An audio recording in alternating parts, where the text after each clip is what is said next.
Right, today we're doing our IWIB when networking's not working, and I'm in Zoom with the beautiful Nikki Bowman from Dress for Success.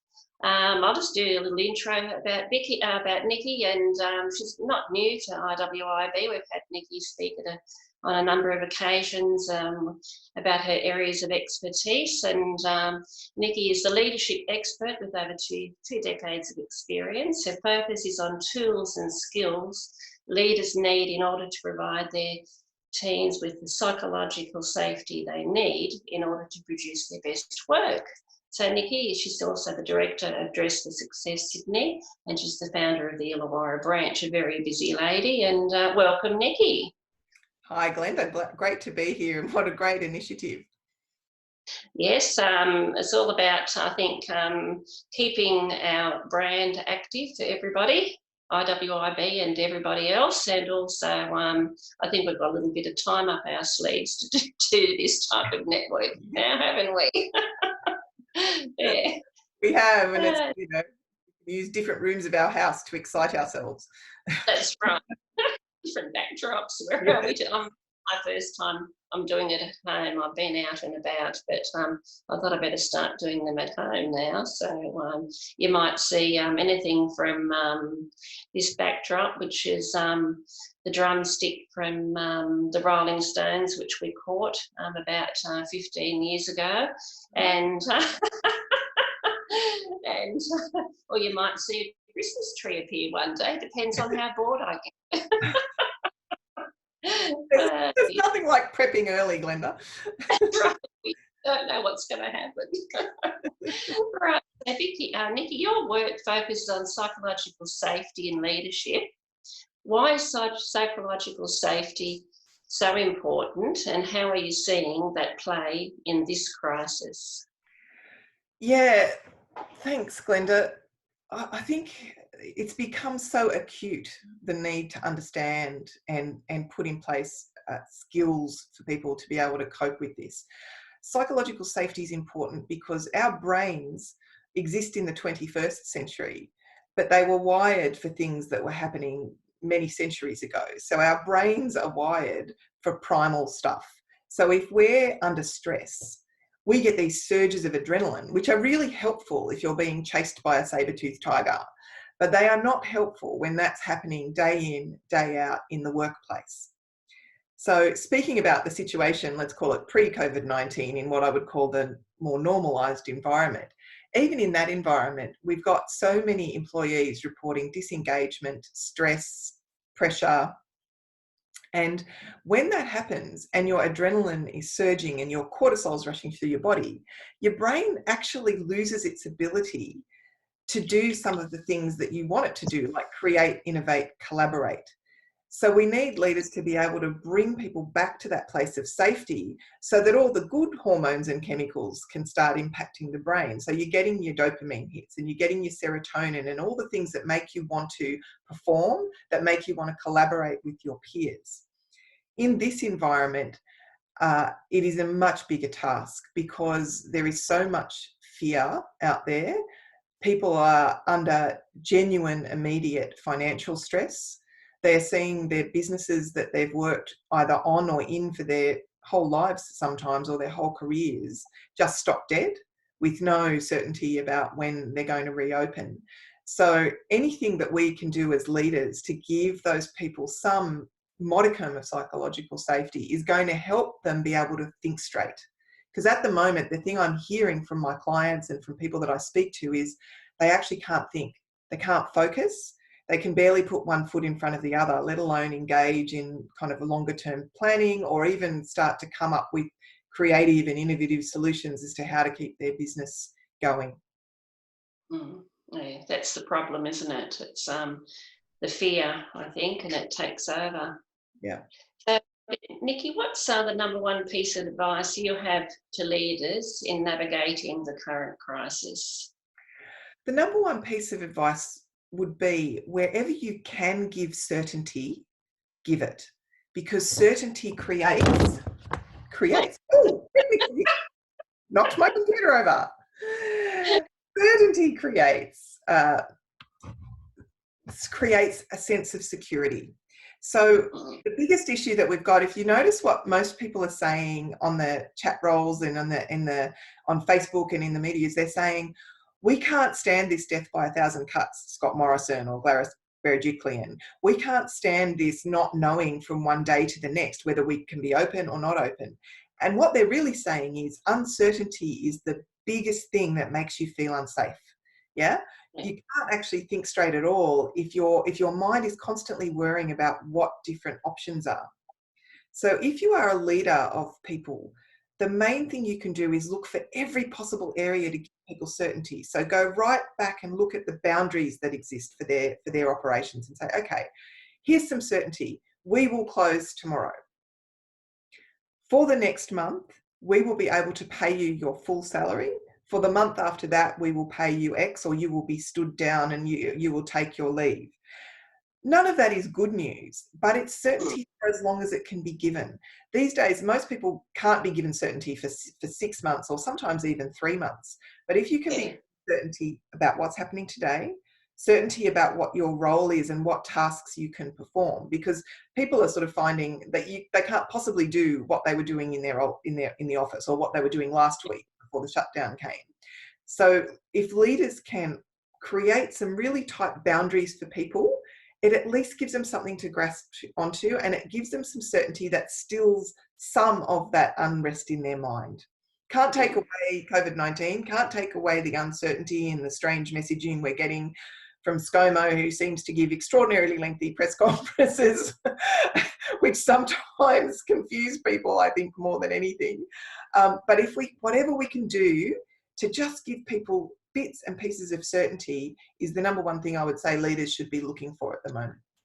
Yeah, that's right. No, it's I think it's what people want, as you know. But gee, wouldn't you love to be his script writer at the moment? And she's probably trying to keep herself in a job, so she's writing these really long pieces of nothing, of waffle. It's a lot of words. I find it quite interesting because, everybody talks about the fact that, the Liberal Party were, in their campaigning, were very big on, 3 and 4 word slogans like stop the boats and the debt, etc. Yeah. And that seems to have gone from 3 to 4 words to 3 to 4,000 words. It basically means stay home. Stay home is a good idea unless you have to go to work if it's open. Yeah, exactly. So it shows you that clear messaging, so where there are leaders around the world, for example, like Jacinta Ardern in New Zealand, her messaging has been much, much more succinct and therefore much clearer. It still isn't news that people want to hear, and it still in itself gives rise to people then saying, well, what does that mean for me? But when you're giving kind of clarity and defined timeframes as a leader and really specific information about what people can and can't do, it just shuts down a whole lot of noise in people's brains, and they can use that part, they can use that space to think about the things that are really important. How am I going to keep my family safe? How am I going to preserve my business during this period of time? How do I keep my employees safe? So all of those, and my clients, how can I deliver services to clients that are personal services that need to happen? For example, medical care, aged care, childcare, in an environment where I know that there are risks. We need people's brains freed up to be able to focus on that, not on wondering what's happening tomorrow and how they can hang out with and if they can or they can't go and have a personal training session. That's just noise that people don't need. No, that's exactly right. So back onto our topic, which it makes it all a bit more personable if we, going off in different tangents, doesn't it, Nikki? Yeah. Well, it still relates to leadership, I think, and the clarity. The point I made about clarity and the decisions. That's what people are looking for at that very highest level of government leadership, as well as from the person who owns the cafe they work for. Yeah. So how can leaders look after their own psychological well-being as well as that of their teams? Because that's a bit, it's a huge ask, isn't it? It is really. And, it's interesting because I do reflect on that when I talk about training leaders to preserve the psychological safety of their teams. But at the end of the day, someone's got to be looking after the leader. And if you are a business owner, or if you're a CEO, typically you're the only person that can look after that. There's not people above you kind of looking out for you.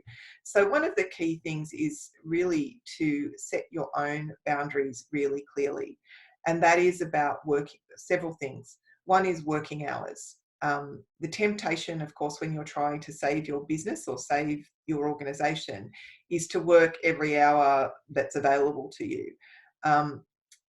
There's times when that might need to happen, but if that is happening day in, day out, then you are starting to diminish your ability to be effective.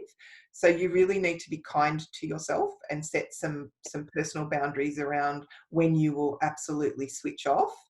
And you need to get quite intentional about the activities that you will do in that switch off time, because otherwise you'll just be sitting on the couch with things rolling around in your mind. So you actually have to say to yourself, I'm going to have a switch off time and I'm going to go and exercise. We can still go out for walks. I'm going to go to the beach and get some fresh air and go for a walk. I'm going to, do a piano lesson. I'm going to FaceTime a really good friend of mine and talk about anything other than COVID-19. So you need to get intentional and put some boundaries around what you're going to do in your downtime. And then you need to be able to set some further boundaries about what I talked about earlier with your employees, about what you're going to do. What is your focus going to be? Because the reality is you won't be able to do everything and anything. You need to be able to let go of the stuff that can't happen. So you actually need to explicitly tell yourself, we're on plan A isn't an option at the moment. So you can't waste your energy going, oh, I wish it weren't this, I wish it weren't that, I wish I'd put a 6-month fund in place, I wish I'd done this, I wish I'd gone online earlier. That's, once again, valuable energy and brain time being wasted. And we all do it, and I've been doing it. And so my goal from this point on is to not do that, is to look at it realistically, what can I do? And that's where my focus is going to lie. And all that noise in my head, I'm just going to have to put aside for another time. Easier said than done. You've got to really explicitly recognise that you're doing it, so that you can find techniques to enable you to stop it. Yeah, no, that's excellent. And so is there anything else you want to add to that, or before we finish off? And anything, other questions or anything you want to share? Yeah, look, I think just I'll summarise it to but I really just to say the two things that I think we need to focus on are certainty, wherever we can provide it. Provide as much certainty as you can for yourself and for your people, and boundaries. Make sure those boundaries are really clear on yourself and what you're doing with your time, and on what your expectations of your people are.